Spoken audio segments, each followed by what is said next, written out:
Gestra, an international manufacturer of valves and control technology, commissioned the world's first complete glass steam system in 2009.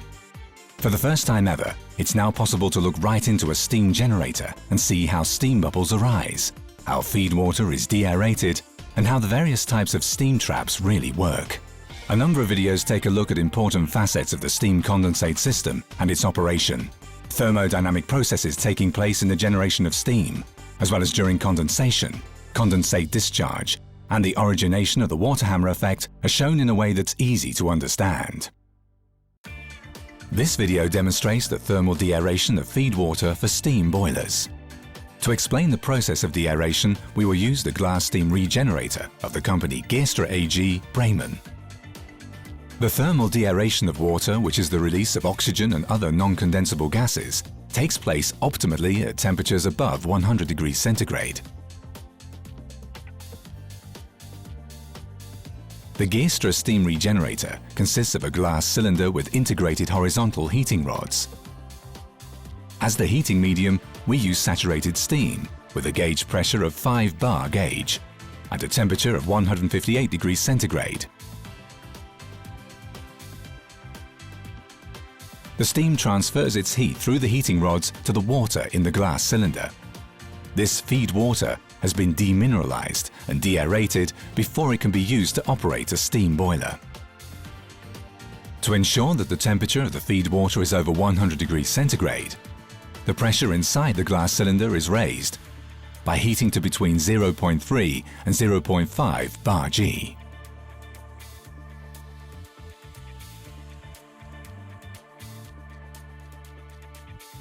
A special feature of the Gestra steam regenerator is that the right-hand side remains unheated. Because of this, it takes a little longer until the temperature on the right side reaches the 100 degrees centigrade limit.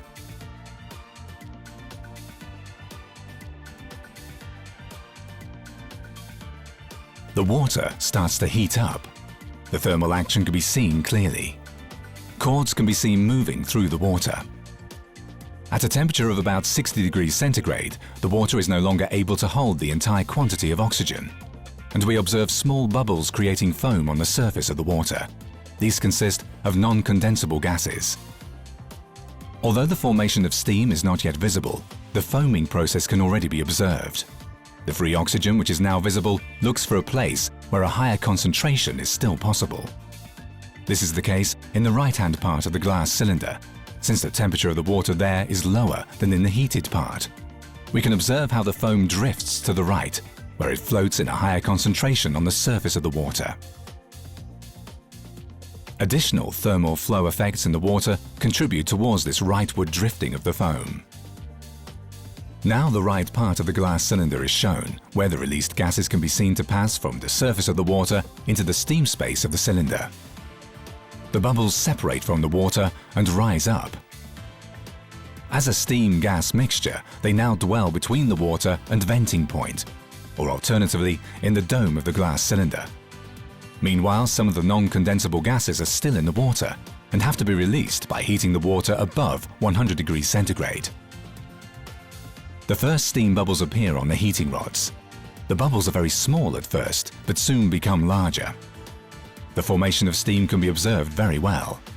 As soon as steam bubbles can be seen here, the water temperature must be 100 degrees centigrade or more. Now the steam bubbles start to rise up all over the heated area.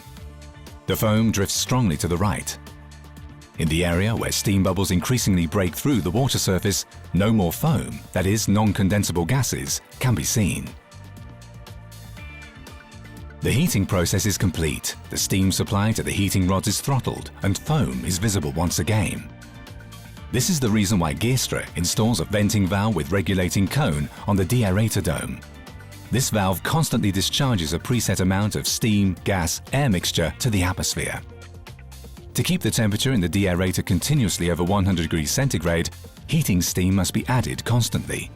This ensures that oxygen is not able to dissolve into the water again. Since oxygen is a very poor conductor of heat, the temperature in the area of higher gas concentration is still lower than in the other parts of the glass cylinder. This is demonstrated by touching the glass part in front of the venting valve or safety valve. Now the venting valve is opened. The gas-steam mixture escapes into the atmosphere. At the same moment, the heating starts up again. At this point, we can say that a full deaeration has been performed. But this is only true as long as constant afterheating takes place. By again touching the glass part in front of the venting valve, we find out that the temperature in this zone has now increased to the steam temperature. The recommended operating pressure for optimum deaeration is between 0.3 to 0.5 bar G. Maintaining the pressure at this recommended value makes sure that the water temperature is always above 100 degrees centigrade. With the venting valve in the controlled open position, it can be seen that afterheating of the feed water takes place continuously. No foam or non-condensable gases can be detected on the surface of the water. This is a perfect sign for full deaeration of the feed water. Many of these details have been implemented systematically in the Gestra deaeration plants for boiler feed water. You too can rely on Gestra's many years of experience. Thank you for watching.